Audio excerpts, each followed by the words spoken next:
What is up, YouTube?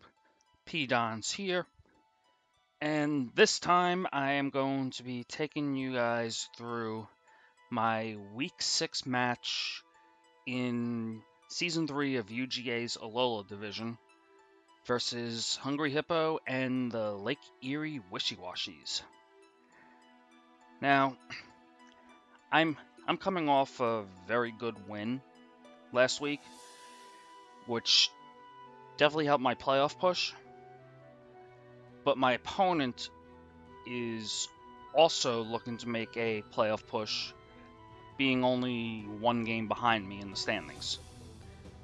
And taking a look at the team, you can kind of see why.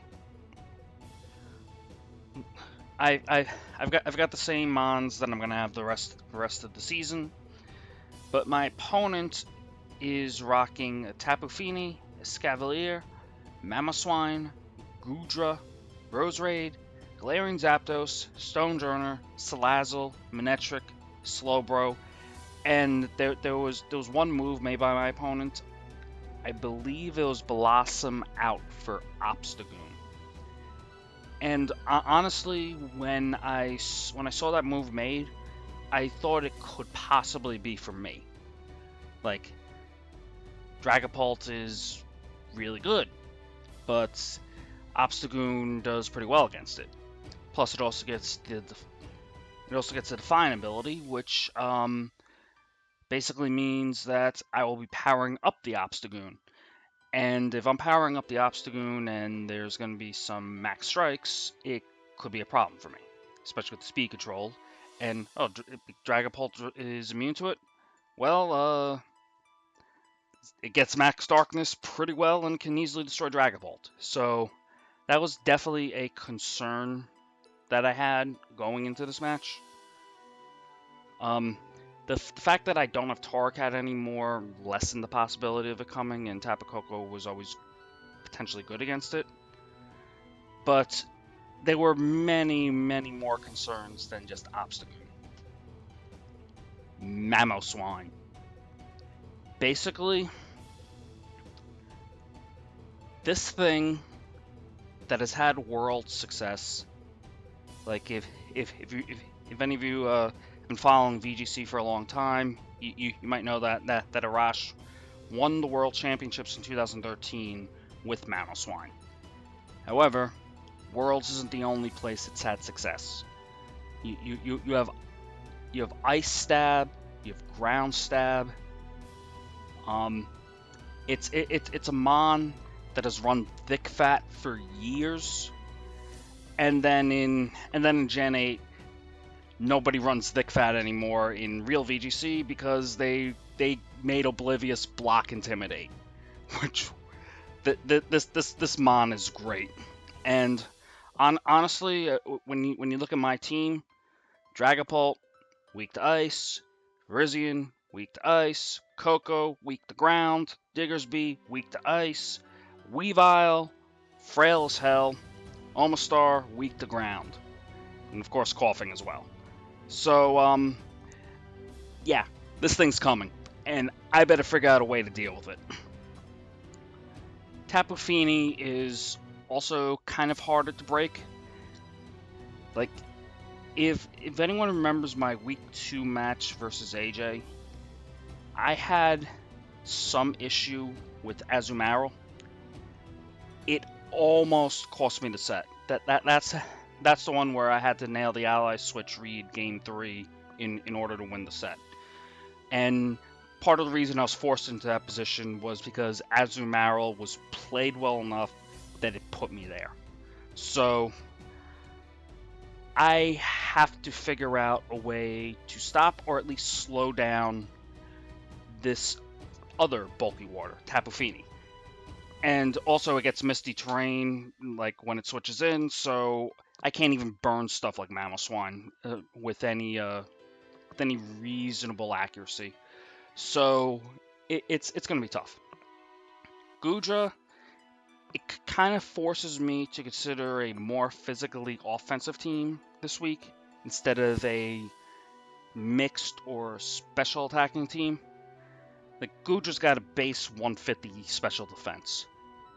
You slap an assault vest on that thing, and I'm not even sure if Tapu Koko can 3-shot it with Max Starfall. I would have to go back and look at that, but it is. But the point is, Gudra's special defense is ridiculous. It has. It's not unbulky on the defensive side, but it's a more manageable stat. Like, I think it's 80 or something. So it's, you definitely want to hit Gudra on the physically offensive side, and the makeup of my team kind of forces me to run it that way in absence of other information that I might have about my opponents, like my opponent's previous teams, play style, stuff like that. So I probably have to lean more physically offensive this week. Rose Raid, it stabs, hurt Virizion and Diggersby. It's got Sleep Powder, which can be annoying if I don't bring Tapu Koko. My friend in the Kalos division, Connor, with the Turquoise Teddirosa, has been using Rose Raid to pretty good effect, and I've been practicing with him a bit, so I am definitely aware of how strong Rose Raid can be, and I will make sure it doesn't run me over. Now, Salazzle has a fast fake out and can burn my physical attackers. Now, if you remember, like 2 minutes ago, I was talking about how Gudra forces me to consider a more physically offensive team. My opponent can potentially punish that by burning my Mons with Salazzle. It's got really fast Will-O-Wisp, so I have to be careful with Salazzle and make sure it doesn't get out of hand. Fortunately, even though it's fast, it is kind of frail, so if I can hit it once or twice, it will probably faint. So that's something I might need to look to do in this matchup. Slowbro, it's a bulky Trick Room setter, and my opponent has some Mons that can take advantage of it. Tapu Fini, a bulky Mamoswine, potentially a bulky Rose Raid. If he really wants to get creative, maybe Stonejourner. It's not the best special defensively. I think it's only a 20 base stat, but I think it has like a 130 base defense or something in that area, so Stonejourner might even be an option. But the key Trick Room Pokemon is a Scavalier. It has the stats and the move pool to cause issues to my team on the Trick Room if it can get set up. It might even be a bring outside of Trick Room. Like, its 2 stabs are going to one of them's going to reduce my special attack in max. One of them is going to increase its defense. It has Dark type coverage. It has Razor Shell for Water type coverage. It also gets Drill Run for some max Quaking. So, it has the bulk where if I don't hit it with a fire attack, it's probably going to live things. So this is a Mon I need to be very careful of. Now, during some of my prep and team analysis while I was building for this week, I noticed a lot of games were ending very quickly, one way or another. And I think that's the makeup of this matchup. This match has the potential for both of us to go insanely hyper offense.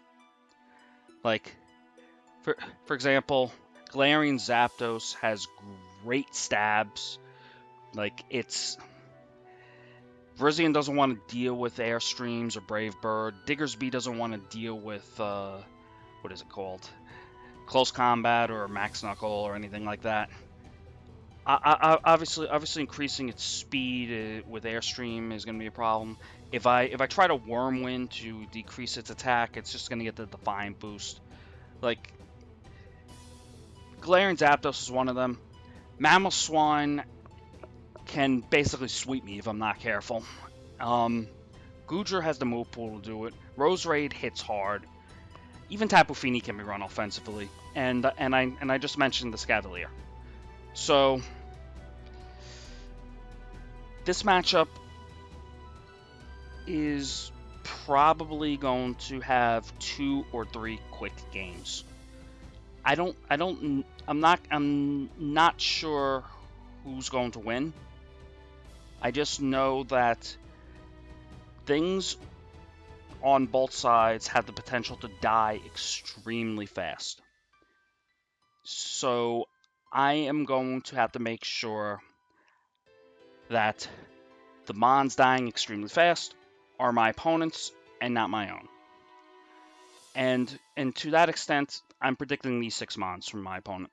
Fini, Scavalier, Goodra, Salazzle, Slowbro, and Mamoswine. You have the fast Mon with Salazzle, you have the Trick Room with Slowbro, and Fini, Scavalier, Goodra, and Mamoswine are bulky offense that I think could be tough to break, and if I'm unable to break them, they have the offensive ability to 1 or 2 shot my Mons. So I need to be very careful. And these are the 6 that I'm going to bring to try to deal with this team. First, congratulations to Izzy. You're now the Verzian. I'm bringing Izzy the Verzian. Also Dragapult. Lesio the Diggersby comes back. Tam the Gothitelle is back. One of my helpers on the Blizzards during the MPA seasons is named Alex. So Nerd and Alex, you're the Frostmoth, and Greenius the Politoed returns as well. As I was alluding to, many of my opponent's Pokemon have the potential to die quickly if I get it right. And Virizion and Diggersby are able to hit those mons super effectively. Now, high risk, high reward. If I'm unable to kill those mons, they have the ability to kill me pretty much immediately. So, fireworks are going to fly, folks. What can I say? Dragapult plays a more supportive role this week to enable Virizion. In order to actually make sure I am able to take out these mons, I need to go to beat up mode. And I am also running a Lumberry just in case the lead is Salazzle plus X. Salazzle might go for the Will-O-Wisp to burn the Verzion, but then the Lumberry will proc. I'll have a +4 Virizion, and I should be ready to go to town, God willing. Frostmoth, it provides speed control I need. It's unable to be flinched by Salazzle's Fake Out, and thanks to Shield Dust, and with Choice Scarf, it outspeeds my opponent's team. So I bring in Frostmoth plus whatever, probably Diggersby. I go for Icy Wind or Tailwind, get the speed control going, and hopefully I can start picking up KOs with Diggersby. Gothitelle and Politoed, they have different functions depending on the team that is brought. Like if it's a more hyper offensive variant from my opponent, Gothitelle probably isn't going to be as useful this week. But if it's a more bulky kind of team where my opponent is maybe stalling things out with Goodra, Slowbro, maybe like a Calm Mind Fini, like that variant, I could potentially Parastrap this team. And the Politoed is in such a way that I can threaten a burn on the Mamoswine with Scald, but I'm also doing a hefty chunk of damage with the rain boosted Sea Incense Scald. Now, I need to be careful with Politoed. Dragapult and Diggersby have fire moves to deal with Escavalier.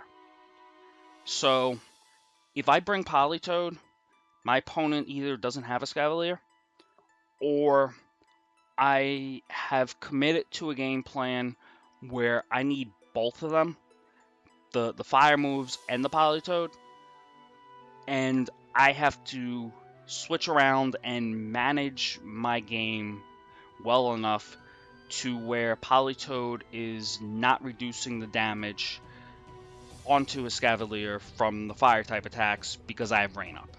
So it's another thing I need to be careful of as I go through the match this week. And as I was mentioning, absent other information like my opponent's playstyle or and stuff like that, the 11 versus 11 week preview forces my team to go faster than Sonic the Hedgehog. Like if you, obviously a lot of you guys know Sonic says gotta go fast. Well, I have to go very fast in order to maintain the advantage versus the Lake Erie Wishiwashis.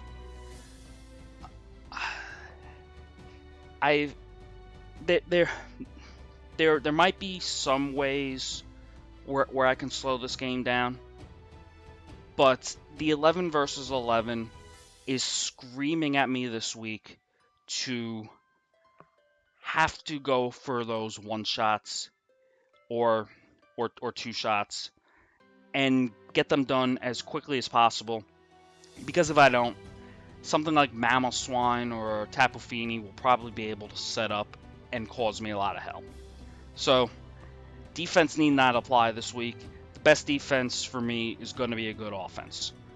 Now, it's not going to be every week, obviously, but the 11v11 pretty much suggests offense, so we're going to go with that. And as for my set versus Lake Erie Wishiwashis, it's going to be post-commentated. Once again, this match will be available on Twitch. I will stream it live, and if you want to see it played in real time, obviously drop me a follow on Twitch, or you can go back and watch the highlight of it. And with that, I'm gonna take you all into the battle versus Lake Erie Wishiwashis. Alright, so we are back, and we are going to jump into this battle against the Lake Erie Wishiwashis shortly. Now, as I was just saying in the match preview portion of this video, there's going to be a lot of offense on the table in this one. Basically, all of my Mons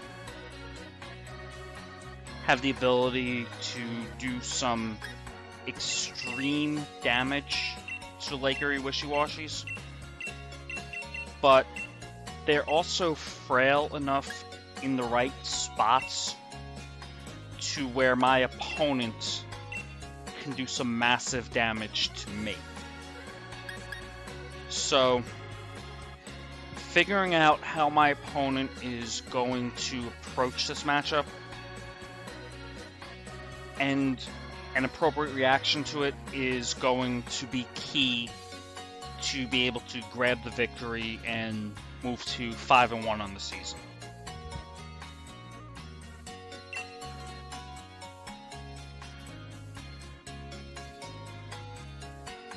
And we go into team preview, and I ended up getting 3 Mons wrong. Like, I didn't expect the Stonejourner to come at all. I was probably 50-50 between the Manectric and the Slowbro. I decided Slowbro was probably a little more likely. And I didn't say Galarian Zapdos just because of how I expected my opponent to play. Galarian Zapdos is definitely a good bring, though. So, I'm looking at this team preview, and I am happy that Scavalier isn't here, as that mon is pretty annoying. But I'm also thinking about how Stonejourner might be able to impact this match. Like, I'm pretty sure it gets wide guard, so I may not be able to lead Frostmoth Diggersby that safely, because Icy Wind might block it. And I'm also considering what could the lead be here. So I feel like my safest lead is to go Dragapult and Virizion. And then I'm going to have the offensive potential Diggersby in the back. And I lock in Politoed just in case I need help with Mamoswine or if I need to perish something late game.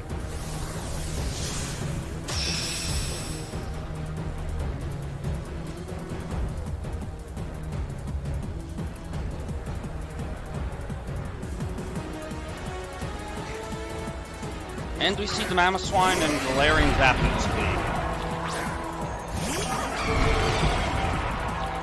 So, some of the things going through my head are, it could be a potential weakness policy set with Ice Shard, even though you don't want to do that much to your Zapdos. I'm also thinking the Mamoswine could just straight up max here and try to go to town on me. And I'm also worried about Zapdos' stabs. So I do decide to go for the beat up. Get that +4 as soon as I can. And I'm having trouble deciding which target to go for. But where I think Mamoswine could KO me, where I think Zapdos could KO me, but Mamoswine can't, I target into the Zapdos. And when the Dynamax goes off first for my opponent, I have probably 5 heart attacks at once.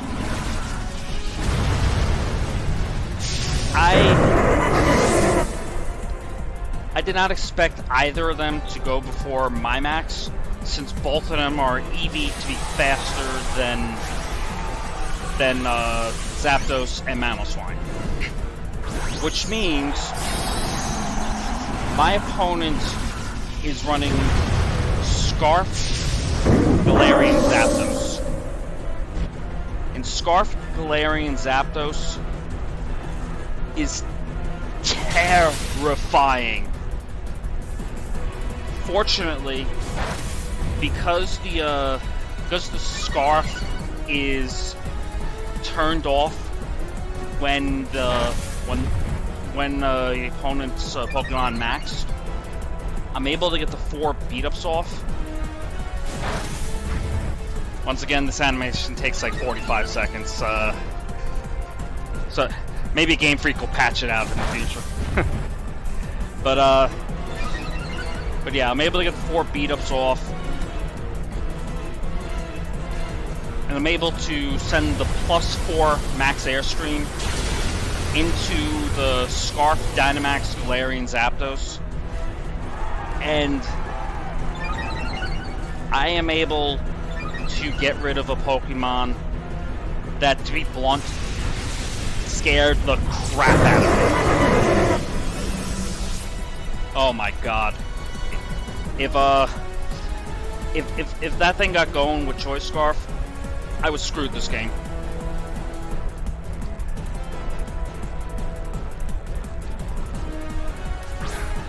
Anyway, Stonejourner comes in.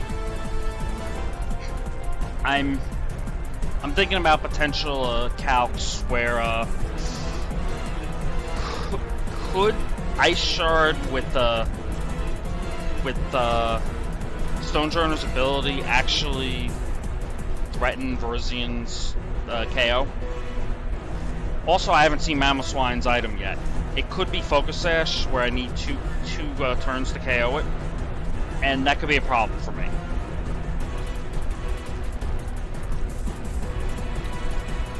So, with that, I decide to try to cover my Virizion and Ally Switch, but it gets Ice Sharded anyway, and it does a hefty chunk. Max Overgrowth goes into the Mamoswine, And I am able to pick up the KO since it apparently was not stashed. Might have been an offensive item. But regardless, Virizian's able to get the KO, and that's another huge threat down. This Rock Slide does okay damage for Maxmon. And obviously resist.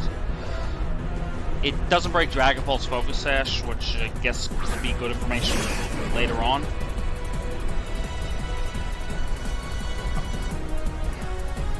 With this situation, I have Diggersby in the back, so I'm really not afraid of Manectric. So I just want to get the Stone Runner off the field as soon as I can.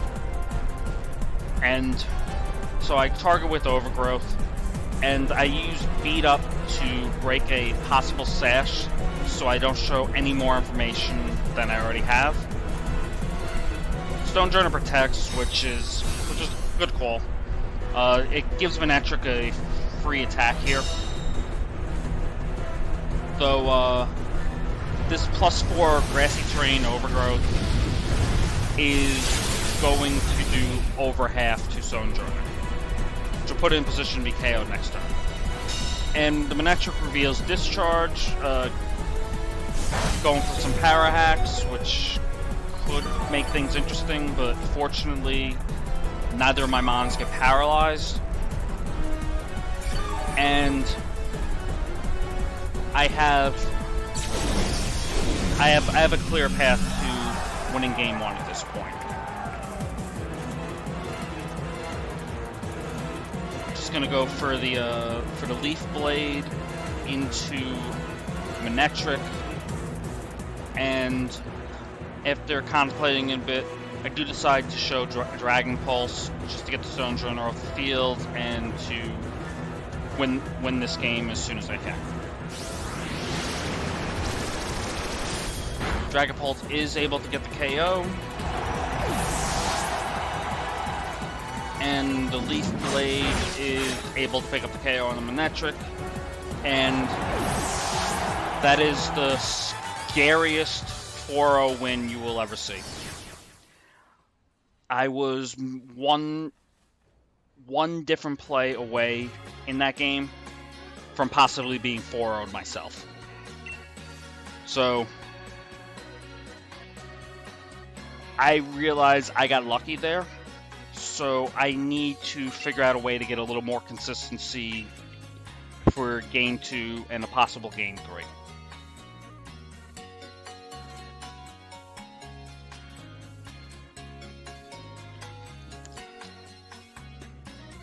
I'm taking a little bit of time here, just going through some mental things while I'm also looking for another track, because Choice Scarf, Galarian Zapdos throws a whole wrench into my plans for what I have, and at best it means I need to either go into Trick Room or start playing the Ally Switch game. So I am trying to figure out if there is a way I can get around that.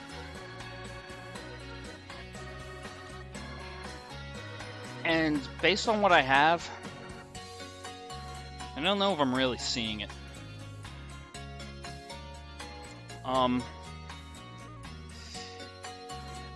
One thing I am contemplating is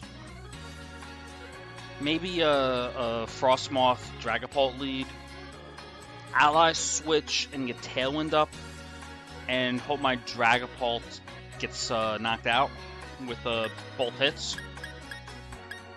And that would allow me to bring in Diggersby and basically try to win the game that way. Like, Max Hailstorm is still doing a lot to Zapdos, even if it maxes. Still has the offensive strength to hit a lot of these other mons super effectively.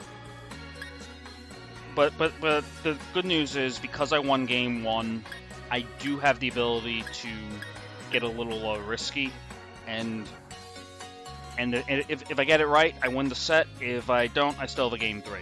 So I do decide to go for my other strategy, the Frostmoth Diggersby, and have Virizion and Dragapult in the back, because even a +2 Virizion is still going to hurt things.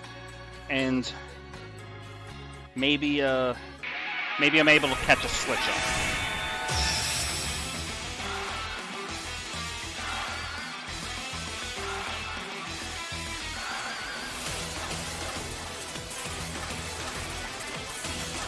And fortunately, my opponent does switch and brings in Salazzle and Tapu Fini.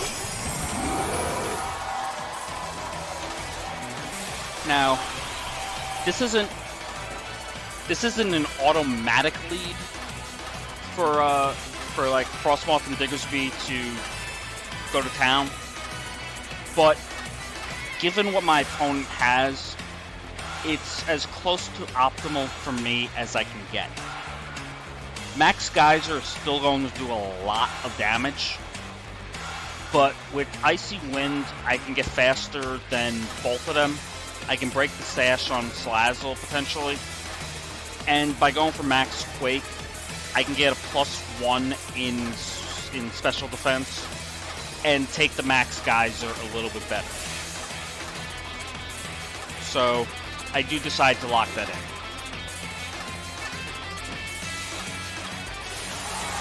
Now, we're seeing a max here, and I assume it's Fini, which it does end up being. Based on the way my Diggersby is trained, I also realize that this Tapu Fini probably has a decent amount of speed investment, which means I might have a slightly easier time KOing it than I thought.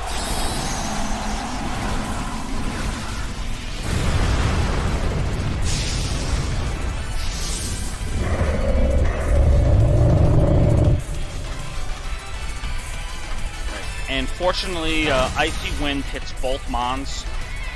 That could have gotten a little iffy if it missed one of them, but fortunately hit them both. I get the Max Quake off because Diggersby is now faster than Salazzle.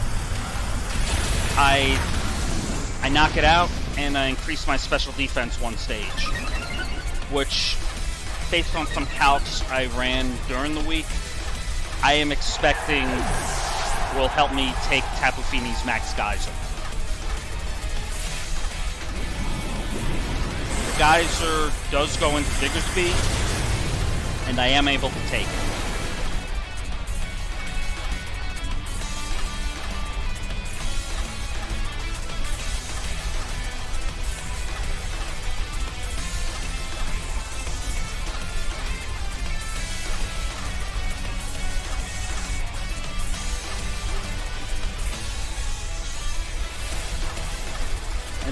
Manectric comes in again.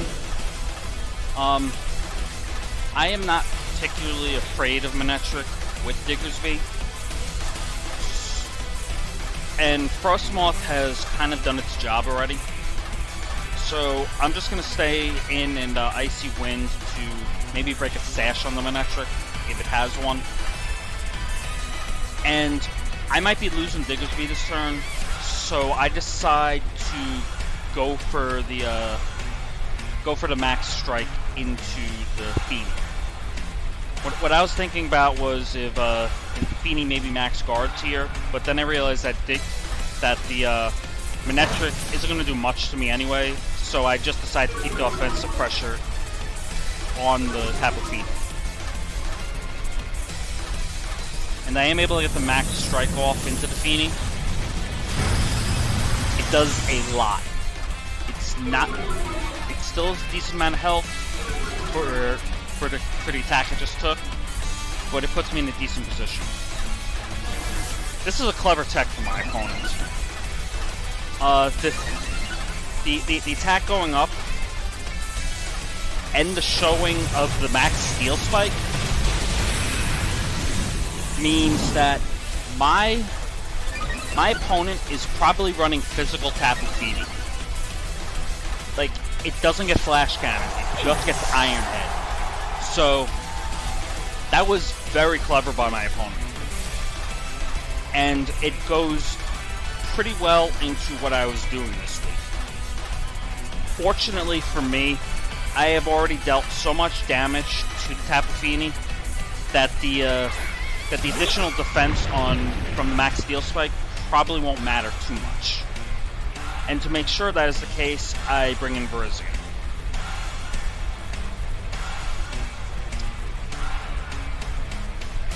Now, here I'm just looking to keep up the offensive pressure. And I think that's probably okay, the order I did it in. I could have potentially reversed it, just to put the grass type attack on the Fini. And the good news is, as you see Max Guard, that the Mamoswine is getting hit with a Leaf Blade. But unfortunately, with the Max Guard going up, it's 3-on-3. Both Dynamaxes are installed out. And I do not have Tech on either of these mobs. So Diggersby could be Ice Sharded here and faint. And Virizion might eat a Moonblast. So I need to be careful. Now, in retrospect, I'm not happy with this play. The Tapu Fini is the more immediate threat to Virizion, and Diggersby can go down with Ice Shard. So, Virizion should have Leaf Bladed the Fini, and Mamoswine should have been hit by the Diggersby. That was a suboptimal play that might have cost me, but fortunately I did not get hit by an Ice Shard this turn, so Virizion is able to get the Leaf Blade into the Mamoswine, Diggersby is able to get the high horsepower into the Fini, and I am up 3-1 with just a Manectric in the back.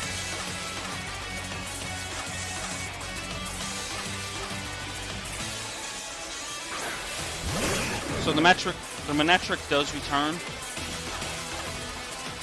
and I go for the Leaf Blade, and I switch in the Dragapult to preserve differential.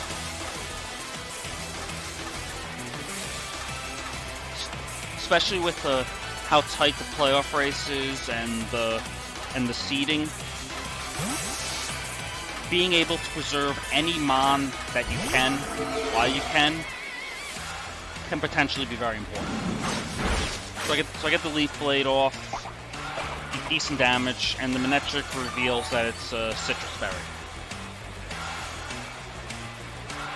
Got the Discharge, but the Mystic Ring stops the Power Hacks, so I'm safe for that turn. And this is just going to be straight Leaf Blade and Dragon Pulse. One of these two should KO the Manectric, and I should be able to take this. Dragon Pulse fires the Dragon Pulse into the Manectric, but it's left with a sliver of health, so Virizion is going to get the kill and give me the 3-0 in the game and the 2-0 in the set. This was a lot closer than the stats would indicate, and if I made one or two wrong moves, it would have been me losing 2-0, 7-0. I also like my opponent's strategy, so yeah, good game. So we are back, and fortunately, yes, I was able to take down the 2-0 victory, and was able to move to 5-1 on the season. Playoffs are close. I'm not in yet, but we're knocking on the door. Now, the team building choices between both me and my opponent, it made this matchup incredibly hyper offensive, and any small mistake could have had drastic consequences. Like for example, had I eaten the Brave Bird game 1, turn 1, the game was probably over already. But because my opponent Dynamaxed and negated the likely Choice Scarf on the Zapdos, I was able to get the +4 Airstream off into the Zapdos and was able to take it out before it could take me out. So this kind of set was on a knife's edge both ways. I ended up getting 3 of the Pokemon wrong, but it feels like I got the overall approach to the matchup right. Like, I felt my opponent was going to have ways to wipe me out pretty quickly and pretty decisively if I didn't strike the killing blow first. So the Mons might have changed a little bit, most notably Galarian Zapdos being one of them.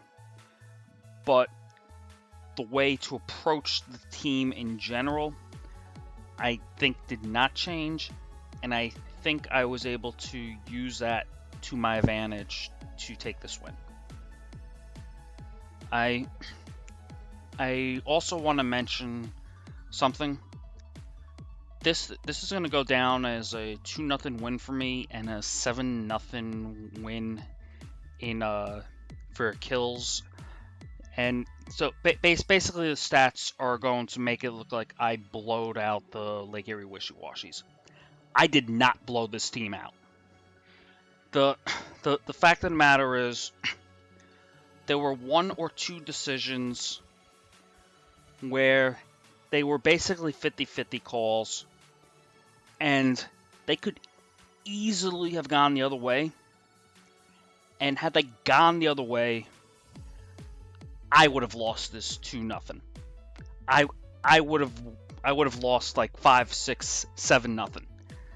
Like the nature of this matchup was that it was so volatile that whoever struck the killing blow first was going to overwhelm the opponent. And fortunately, it was me. The my opponent, I thought, had a very good strategy.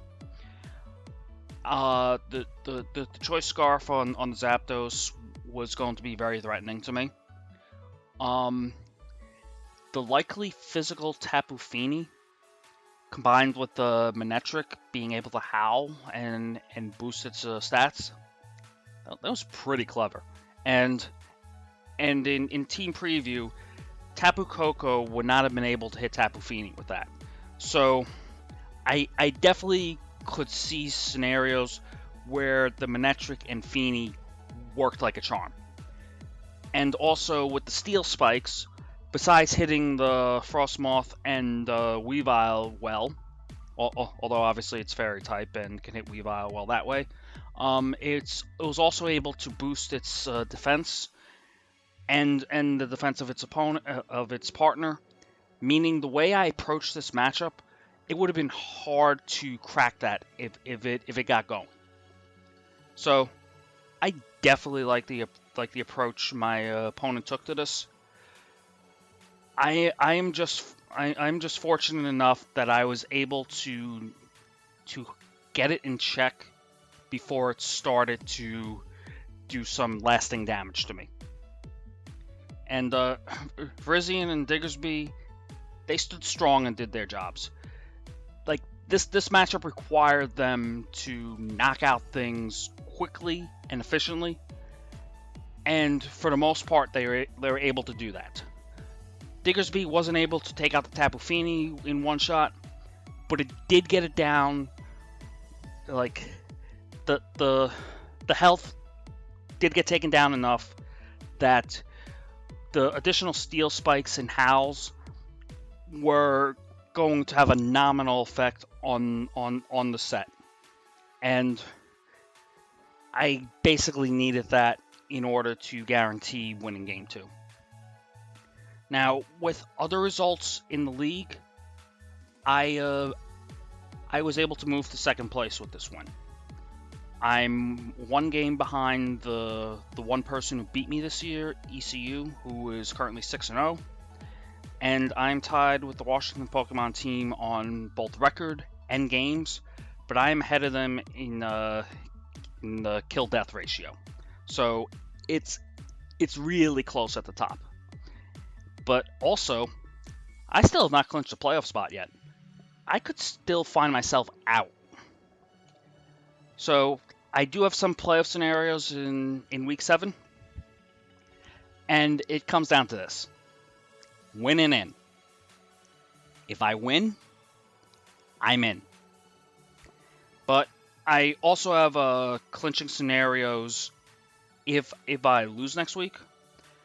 But they do depend a little bit on the outstanding Week 6 game, which, as of this recording, is going to be played tomorrow. If the Los Angeles Linoons beat the Maryland Magnemites, there's going to be 4 teams at 7-10. Places 7-10, all of them at 3-3. If 2 of them lose, 8 teams will have 4 more losses. I max out at 3, so I would clinch. Now, if the Maryland Magnemites beat the Los Angeles Linoons, 6 teams come into play here, from places 6 to 11. They'll all be 3-3, and I would need 3 losses from these 6 teams. However, the Fan Frosties and the Maryland Magnemites play each other next week, so that's a guaranteed loss. So I would only need 2 more losses from these other 4 matchups. If I got them, 8 teams that have 4 losses, I would max out at 3, so I would clinch a playoff spot. There are also clinch scenario. These same clinch scenarios also apply to the Washington Pokemon team, since we do have the same record. I'm not going through the math for this one because it's incredibly complicated, but there might be some clinch scenarios that exist for 4-win teams based on Week 7 and 8 schedule. If you're a 4-win team, feel free to investigate that, and who knows, maybe you can clinch a playoff spot next week. ECU winning this week, they've become the only team to clinch a playoff spot in the Alola division at the end of Week 6, since they're 6-0. And no one else can catch them for playoff purposes. Obviously, they're not guaranteed the 1 seed, but they can't drop to 9th or lower, so they're in. Now, I just need 1 more win to mathematically get into the playoffs. Who's going to be standing in my way? No one special. Just a 2-time Alola Division champion. Yeah, I've been looking forward to this one. The Washington Pokemon team is one of the scariest teams in the Alola Division. This team was scary when it had Zapdos. JP Lacey then traded the Zapdos for Thundurus, and now this team is terrifying. I have a fast team, but to give you an idea of how fast this team is, between Virizion and Weavile, there are 6 Mons that are in that space. 6 Mons that are faster than Virizion on my team. On that team. And Virizion is not slow at 108 speed. This is a fast team. And there are many different combos that my opponent next week can use to approach me with. But I'm not going to spoil all of them now. You'll just have to tune in next week to find out how I try to tackle this behemoth of a team. And with that, thank you all for watching. I'm going to keep streaming the matches on Twitch, and I'm going to keep up the post commentary. We have a winning in. That is that. If you're a sports fan, that can be one of the sweetest phrases you could hear all season. You win, you're in the playoffs. But I have a strong opponent next week who's going to be doing everything in his power to stop me from clinching and to clinch himself. plus there's also the fact that the winner of this match is going to have a shot at catching ECU for the first seed. So both of us should be coming out guns a blazing next week. You don't want to miss this one. I will catch you all next week.